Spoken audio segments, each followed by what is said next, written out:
Here are just a short list of some of the companies that have already announced and committed to investment. And this is a company that built its factories and its plants in China. Apple is going to spend $500 billion. They never spent money like that here. They're going to build their plants here. SoftBank, OpenAI, and Oracle, great companies, are investing $500 billion almost immediately.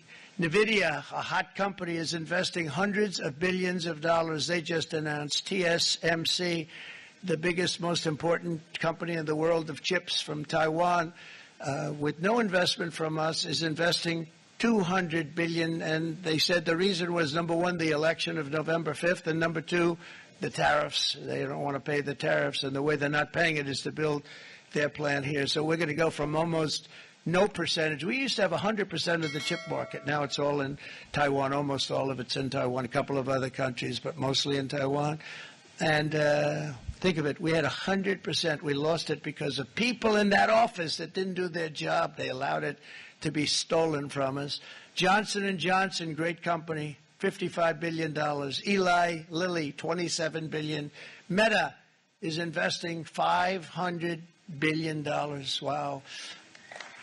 The MAC is investing $20 billion. CMA, CGM, $20 billion. And then you have Merck and Clarios, Stellantis, General Motors, GE Aerospace, Honda, Nissan, Hyundai are all putting in billions and billions of dollars, and they're committed 100%. So.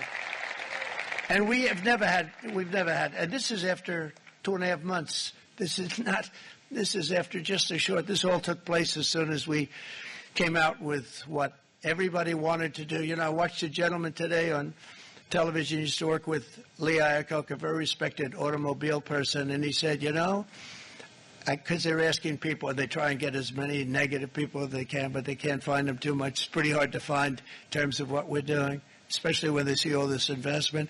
They said, so tell me, what do you think of what Trump is doing from the automobile standpoint? He said, I can't believe it.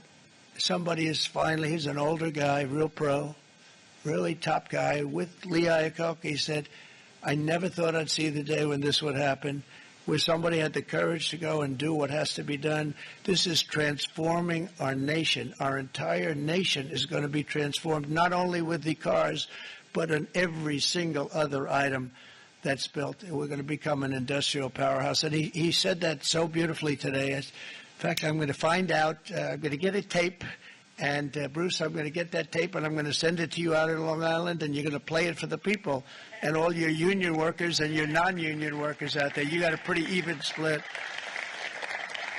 But we have, so far, it looks like we're going to have about $6 trillion of investments, and you wouldn't do that in years in this country over the last number of years. $6 trillion, and that's going to be much higher by the end of the year. And think of what $6 trillion is. You wouldn't have even a small percentage of that under this other system. We're going to be an entirely different country, and it's going to be fantastic for the workers. It's going to be fantastic for everyone.